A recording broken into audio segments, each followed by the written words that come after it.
जय हिंद दोस्तों, स्वागत है आपका एक बार फिर से मेरे YouTube channel supreme math by Rishi में। उम्मीद करता हूं कि आप सभी स्वस्थ होंगे। एसएससी में जो आपका एमटीएस का पेपर होना है उसमें जो ट्रिग्नोमेट्री के क्वेश्चन पूछे जाएंगे उन सभी क्वेश्चनों को हम ट्रिक से हल करेंगे। ये क्वेश्चन आपका 2-3 बार पूछा जा चुका है, 2013-14 में भी पूछा गया था ये क्वेश्चन। तो इस क्वेश्चन को सोल्व करते हैं ट्रिक से। देखो, सबसे पहले मैं आपको बताता हूँ कि जब भी आपके दो एंगल हैं ए और बी और इनका जोड़ अगर 90 डिग्री आ जाता है तो वैल्यू क्या आ जाएगी? एक। आंसर होगा क्या? एक। इसका मतलब है कंप्लीमेंट्री एंगल, जिसको हम हिंदी में क्या बोलते हैं? पूरक कोण। जब भी दो कोणों का योग 90 डिग्री आ जाएगा उसको हम पूरक कोण बोलते हैं, कंप्लीमेंट्री एंगल बोलते हैं। और उसका जो रिजल्ट होगा आपका, वो आंसर क्या होगा उसका? एक। जब भी दो कोणों का योग 90 डिग्री होगा। तो क्वेश्चन में देखो, यहाँ पर क्या है? 10 11 डिग्री और यहाँ पर 79 है। तो अगर इसको हम ऐड करते हैं 79 और 11 को, तो क्या आता है प्रोडक्ट? 90 डिग्री। तो इसका मतलब ये कट जाएगा, यानी कि एक आंसर आ जाएगा इसका एक। तो 17 डिग्री है 10 और यहाँ पर 10 73 डिग्री है, तो जोड़ेंगे कितना? 90 डिग्री। और 90 डिग्री के बाद प्रोडक्ट क्या आना है? एक। तो आंसर क्या हो जाएगा? 1। तो इस तरीके से हम इन क्वेश्चनों को सोल्व कर लेंगे। कंप्लीमेंट्री एंगल, पूरक कोण का योग 90 डिग्री होता है। जब भी ऐसी सिचुएशन आती है तो एक बार ऐड करके देख लेना, एंगल का जिनका जोड़ या सम 90 डिग्री बन जाएगा वो उसका आंसर क्या हो जाएगा? एक हो जाएगा। नेक्स्ट क्वेश्चन देखो। ये क्वेश्चन भी आपका एसएससी में पूछा गया है। Cot 9 degree, cot 27 degree, cot 63 degree, cot 81 degree का सरलतम रूप क्या है? मैंने क्या बताया था? जब भी आपके दो कंप्लीमेंट्री एंगल हैं आपस में जिनका योग 90 डिग्री बनता है, जैसे यहाँ पर 9 है और या 81 है, अगर इसको हम ऐड करेंगे तो क्या बन जाएगा? 90 डिग्री। प्रोडक्ट क्या आ जाएगा इसका? एक। 27 डिग्री है और यहाँ पर 63 डिग्री है, तो इनको जोड़ेंगे तो क्या जाएगा? 90 डिग्री। और जब भी आपका दो कोणों का योग 90 डिग्री आता है तो आपका आंसर क्या हो जाएगा? 1। तो ये आंसर हो जाएगा। नेक्स्ट क्वेश्चन देखो। ये क्वेश्चन भी आपका एसएससी में पूछा गया है, इसको सोल्व करते हैं। देखो, sine theta, cos theta, tan theta, cot, sec और कोसिकेंट थीटा का मान बताना। तो यहाँ पर साइन थीटा को एज इट इज लिख लेंगे, sine theta into cos theta. Tan theta क्या होता है? Sine theta upon cos theta. Cot theta क्या होता है? Cos theta upon sine theta. और सेक थीटा क्या होता है? 1 अपॉन कोस थीटा। और कोसिकेंट होता है 1 अपॉन साइन थीटा। अब देखिए, जो कटते हैं काट देंगे। साइन कोस ये तो कट जाएंगे, साइन कोस से साइन कोस, तो आंसर क्या आ जाएगा? 1। नेक्स्ट क्वेश्चन देखो। ये क्वेश्चन आपका लगातार 4 बार पूछा गया क्वेश्चन है, इंपॉर्टेंट क्वेश्चन है और एसएससी एमटीएस में भी ऐसा ही क्वेश्चन पूछे जाने की पूरी संभावना है। मूल्यांकन करना है 10 1 डिग्री 2 डिग्री 3 डिग्री ऐसे करते करते 89 डिग्री तक जा रहा है। तो मैंने आपको बताया है कंसेप्ट कंप्लीमेंट्री एंगल, एक बार जोड़कर देख लेंगे। 1 डिग्री और 89 डिग्री का सम कितना होता है? 90 डिग्री। इसका मतलब 90 डिग्री आ गया तो प्रोडक्ट कितना आ जाएगा? 1।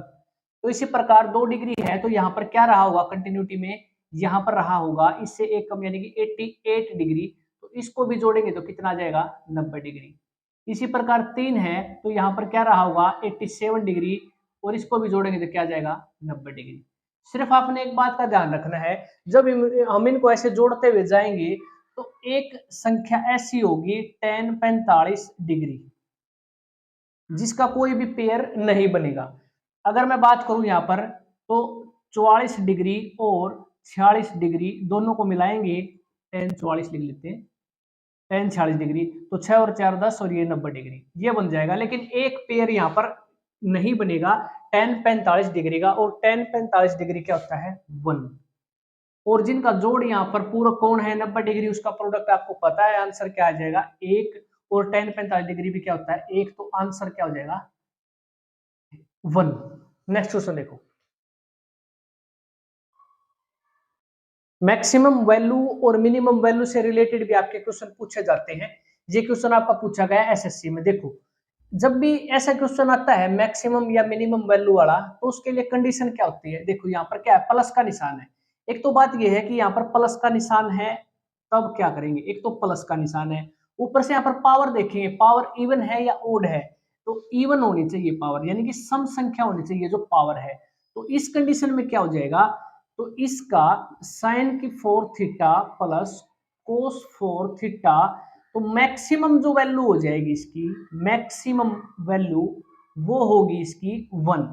जब ये कंडीशन दोनों सेटिस्फाई हो रही है, एक तो पावर जो है इवन नंबर है और प्लस का निशान यहां पर गिवन है, ठीक है। मैक्सिमम वैल्यू 1 है और मिनिमम वैल्यू इसी कंडीशन में क्या हो जाएगी, मिनिमम वैल्यू 1/2। इसको याद रखना है। अब बात करते हैं यहाँ पर पावर बराबर होने से कोई संबंध नहीं है इस क्वेश्चन में। अगर पावर अलग अलग भी गिवन है, जैसे मान लीजिए यहाँ पर गिवन होता साइन की पावर 8 थीटा प्लस कोस की पावर 16 यहाँ पर थीटा। अब बताओ इसका मैक्सिमम मान क्या होगा। तो कंडीशन क्या है, एक तो प्लस का निशान, ठीक है, और यहाँ पर इवन पावर क्या है, सम संख्या है 8 और 16, तो मैक्सिमम वैल्यू क्या है 1 है और मिनिमम वैल्यू क्या है 1/2। ये आंसर रहेगा आपका। नेक्स्ट क्वेश्चन देखो,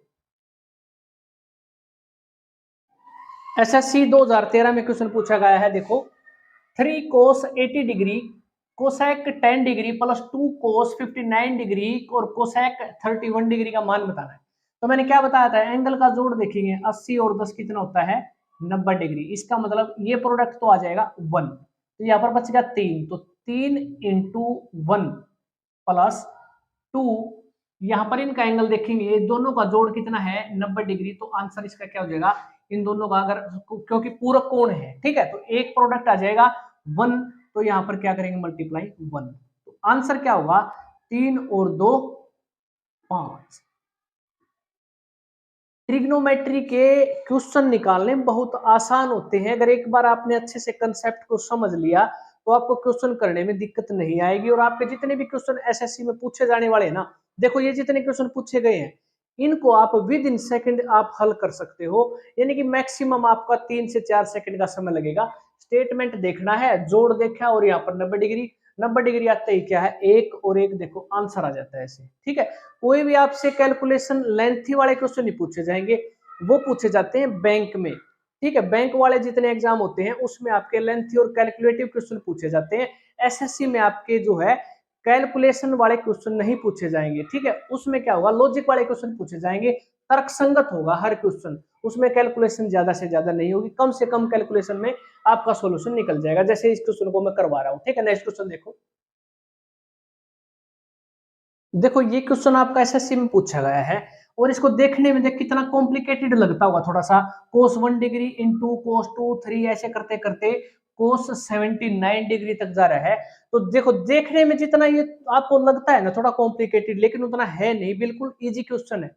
अब आप देखो ध्यान से, कोस की सीरीज चली हुई है 1 2 3 4 5 6 और 179 डिग्री तक गई हुई है। तो आप एक बात देखो ध्यान से, यहाँ पर बीच में एक संख्या आई होगी, कौन सी, कोस 90 डिग्री, और कोस 90 डिग्री क्या होता है 0।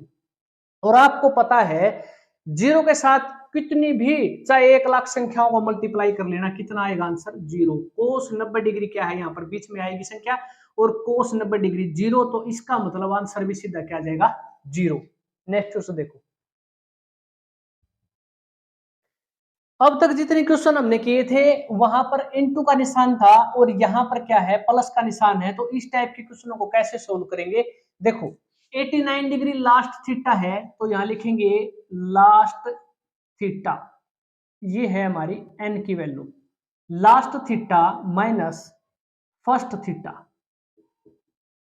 अपॉन पहले और दूसरे इन दोनों का डिफरेंस, थीटा का डिफरेंस दिखेंगे यहाँ पर, पहला थीटा और दूसरा थीटा यानी कि 2 - 1, यहाँ पर साइन 2 डिग्री है, यहाँ पर साइन 1 डिग्री है, तो इनका डिफरेंस ले लेंगे। तो डिफरेंस यहाँ पर लिख दिया 2 - 1 और इसमें 1 जोड़ देंगे, तो ये जो आएगी ना एन की वैल्यू आ जाएगी। तो आंसर आपका क्या होगा, ध्यान से समझना क्वेश्चन को, आंसर जो एन की वैल्यू आएगी ना उसको आधा कर देना है तो आंसर हो जाएगा। जैसे इस क्वेश्चन में देखो लास्ट थीटा कितना है 89, यहां पर करके दिखा देता हूं, 89 माइनस फर्स्ट थीटा कितना है 1 डिग्री अपॉन 2 - 1 कितना है 1 प्लस 1, ये कितना हो जाएगा 88 प्लस 1 यानी कि 89। एन की वैल्यू क्या आ गई, एन की वैल्यू आ गई 89। तो यहां पर रखना है 89 और इसका आधा कर देंगे तो कितना आ जाएगा 44 सही 1/2 डिग्री, ये आंसर हो जाएगा। ठीक है, 44 सही 1/2 ये आंसर हो जाएगा। इस तरीके से हम इसको हल कर लेंगे। इस फार्मूले को याद रखना है एग्जाम में, जब भी यहाँ पर प्लस का निशान आ रहा हो ना तो इस फार्मूले को याद रख लेना। लास्ट थीटे में से पहले वाला थीटा माइनस कर देंगे और यहाँ पर इनका डिफरेंस ले लेंगे, पहले और दूसरे थीटे का डिफरेंस लेकर उसमें एक जोड़ देंगे तो एन की वैल्यू आ जाएगी। और जो भी आपकी एन की वैल्यू आती है, एन की वैल्यू को आधा कर देंगे तो आपका आंसर आ जाएगा। ठीक है, ये थे आपके ट्रिग्नोमेट्री से पूछे जाने वाले जितने क्वेश्चन पूछे गए थे। बहुत सारे अभी क्वेश्चन और बाकी बचते हैं, तो मैंने मेन जो क्वेश्चन है वो आपको मैंने करवाए हैं। तो आपको ट्रिक कैसी लगी तो वीडियो को लाइक शेयर सब्सक्राइब अपने दोस्तों में जरूर करिएगा। मिलते हैं अगली क्लास में, तब तक के लिए जय हिंद जय भारत।